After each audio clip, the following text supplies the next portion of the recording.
The first thing you're going to see is an advertisement from the sponsor. This is the NASA logo, the meatball that we've all come to know and love.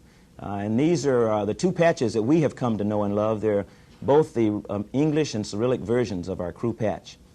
As is normal, we wake up, get breakfast, and then we go in and get suited up. And you'll see each of us in succession here as we go through the suit up and check out in the launch and entry suits. Everybody trying to act like we're very relaxed and it's just another day at the office, but I think all of you know better by now. But we were very excited about this flight. Everything had gone very, very well in the flow so far in the countdown.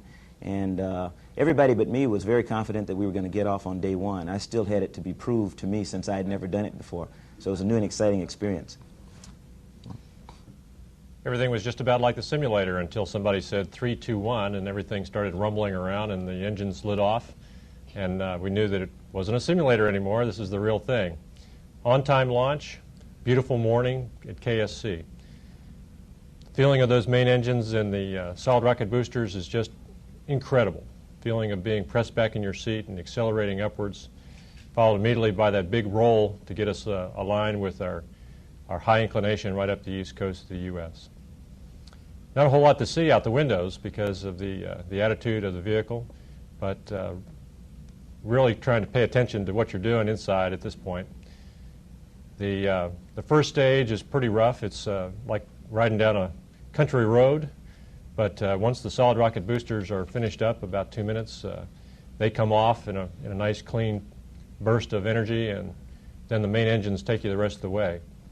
One of the first things we do once we get on orbit is open up the payload bay doors, and this view of the payload bay, you can see the Space Hab module in the foreground and the wake shield there, and also aft of the wake shield we had a gas bridge which included a CAPL bridge and the BrimSat deployable and the ODERAX deployable, and then we get right away to Space Hab activation.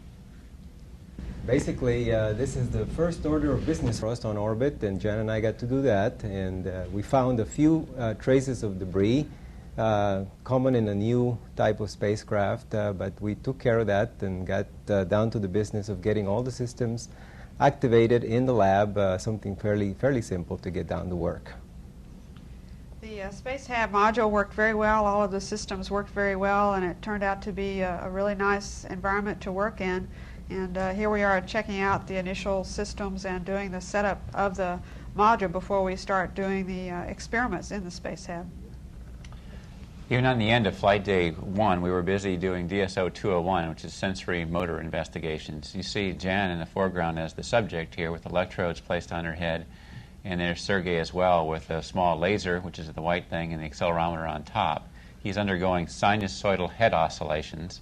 We performed these exercises on day 1, 2, 5, 6, 7, and 8 with Jan, Sergei, myself, and Ken.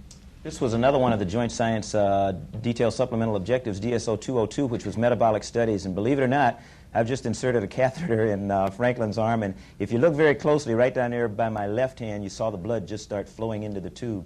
I was pretty excited about that. Once Charlie and Franklin were finished drawing blood from each other, then they handed it to me, and I was going to work up the blood in this centrifuge. You can see that we ran that centrifuge pretty much free-floating, worked just like a gyroscope.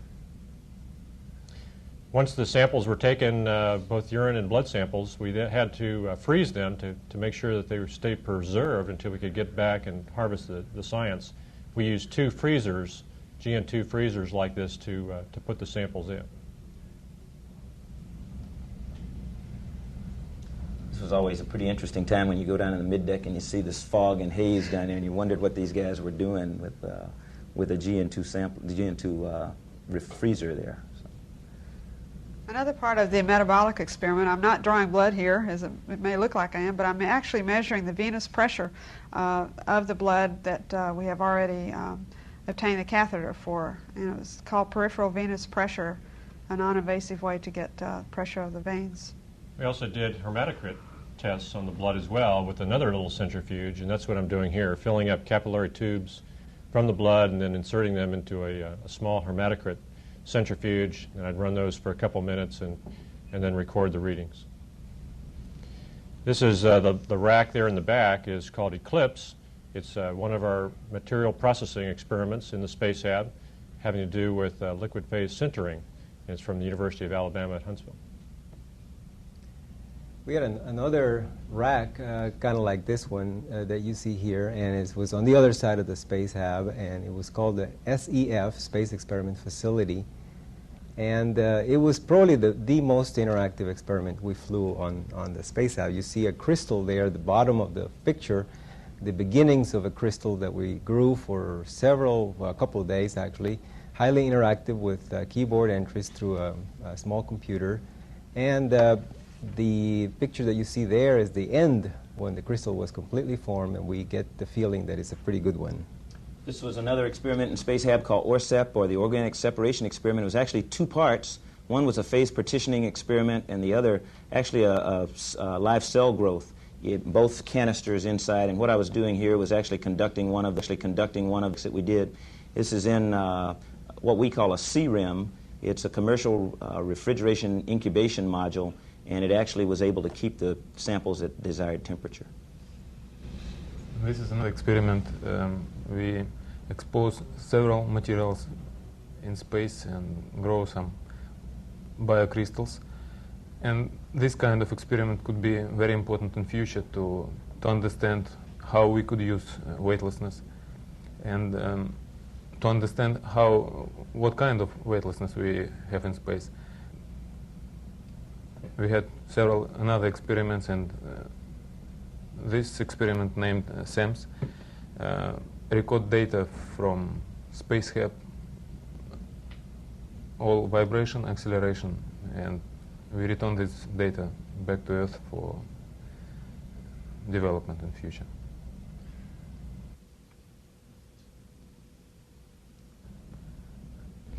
Another experiment we had was protein crystal growth, and this is a graph on a PowerBook that we had that shows when nucleation occurred. You can see the peak at the end. We had a laser scattering detector which detected when a crystal was actually growing, and we were real excited when we saw these two peaks and the two different CRIMs that we had, indicating that we had a really good crystal, and hopefully we have some good results from this protein crystal growth experiment from University of Alabama, Birmingham. This is another biological experiment, life science experiment actually. We flew two cage with rats, and we took care of them. This part of the experiment we show as we feed water in these cages. We had over 50 of these canisters that had different tubes in them filled with different biological experiments. We had crystal growth, we had seeds, actually seeds that were flown on from LDEF. We had actually miniature wasps and all kinds of different biological experiments, and we activated them by mixing two fluids together. And in some cases we used these incubators where we would take out the individual tubes and place them in the front of the incubator and monitor the temperatures and other data from those experiments. A very late addition to our experiment list was this Sterling Orbiter refrigerator freezer, which we filled up with drink containers to check out how it worked. We also had some ice cream on board. The first time in the history of the space program that astronauts enjoyed truly real ice cream. And we really had a good time with that. We get an opportunity to see us in action here on the middeck as the ice cream was packed in small containers like the old food containers that I think most of you became accustomed to before we started using the much more flexible ones. It was quite delicious.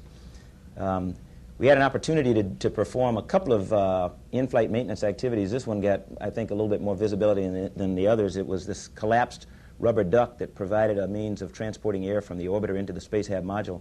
Eventually, what we ended up doing was just taking the cover from our Atlas plastic cover and inserting it kind of as a stiffener on the inside of this rubber duct here, and then reinstalling it, and it worked very well. And this is another experiment to understand what kind of environment we have on board. It's very simple, but it's allowed to what kind of acceleration we have on board Space Shuttle.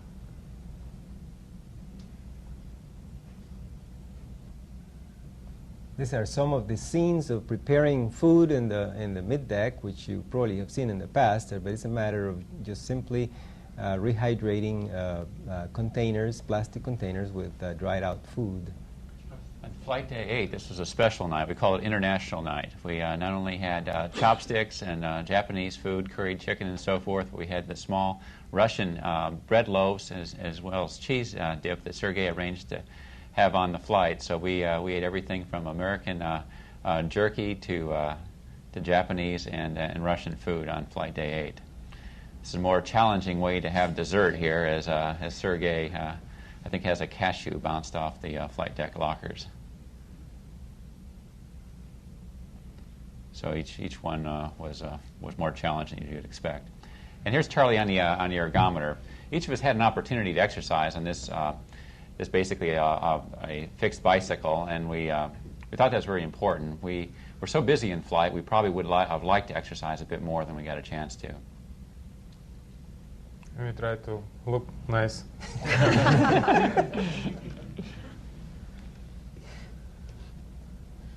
And here's a scene of just brushing teeth and basically how to maintain yourself in the environment of the space shuttle.